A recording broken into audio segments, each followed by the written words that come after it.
नमस्कार, आपका स्वागत है न्यूज व्यू 360.com में और मैं हूं सुमित।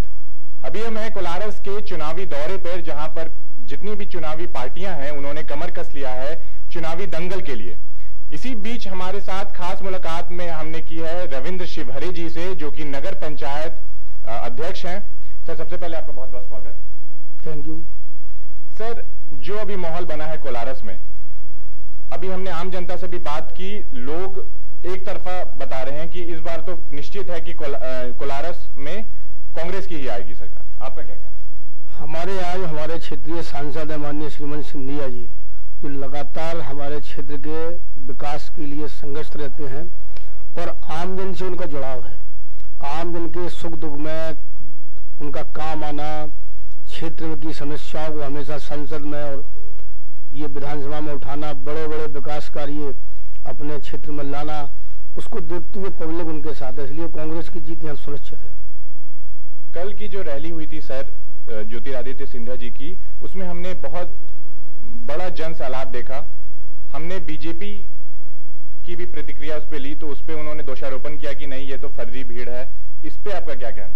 देखो, भाजपा ये करती रहती है। आपने कई मुख्यमंत्री जी की आम सभा देखे होंगे, बसों के द्वारा भीड़ को जुटाया जाता है, जो कांग्रेस सत्ता में नहीं है और हमारे साथ कोई प्रशासन का सपोर्ट भी नहीं है, तो हमारे जो नेता के लिए भीड़ आती है वो नेचुरल अपने आप आती है, उसको कहीं से हम ला भी नहीं सकते। कुछ हमें ट्रैक्टर से भीड़ आनी है तो गांव से 10-5 किलोमीटर से लोग आते हैं, वो वही भीड़। अगर आप वहाँ मौजूद होंगे, इस कार्यक्रम को देखा होगा, तो निश्चित ग्रामीण की जो भीड़ थी और उसमें जो उत्साह था, वो किसी को लाने में रोक नहीं, वो अपने आप जन समर्थन के साथ समर्थन देने से रैली में आए।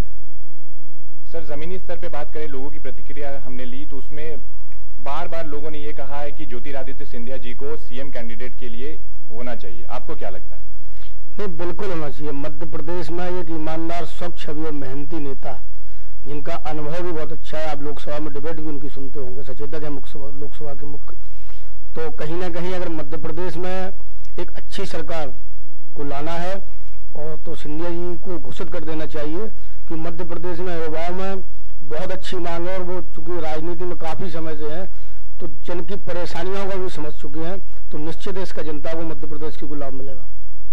सर, एक आखिरी सवाल की, अगर कांग्रेस जीत जाती है, जो कि लग रहा है कि निश्चित है, तो क्या क्या नए चीजें की जाएंगी आम जनता के लिए? उनके जो भी प्रॉब्लम्स उनको सॉल्व करने के लिए क्या कदम उठाएगी कांग्रेस?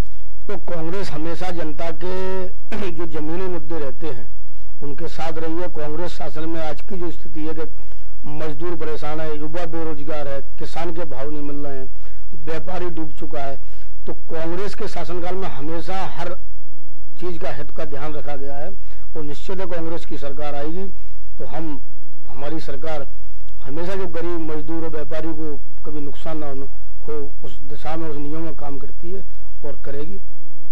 बहुत बहुत धन्यवाद सर, हमारा आपसे बात करने के लिए और अपना कीमती समय देने के लिए। थैंक यू, आपका भी धन्यवाद कि आपने हमें अपने चैनल के माध्यम से अपनी बात रखने का मौका दिया। हमने बात की रविंद्र शिवहरे जी से, जिन्होंने बताया कि कांग्रेस की जो जीत है वो निश्चित है। कोलारस में जो भी चुनावी उधड़-बुन चल रही है, उसमें आम जनता की अगर राय ले तो वो सारे लोग कांग्रेस के ही पक्ष में है। बीजेपी कहीं ना कहीं यहाँ पे लोग ऐसा मान भी नहीं रहे हैं कि कड़ा मुकाबला देगी, लेकिन क्या होता है चुनाव में, ये तो देखने वाली बात रहेगी। तब तक के लिए बने रहिए न्यूज व्यू 360.com के साथ। धन्यवाद।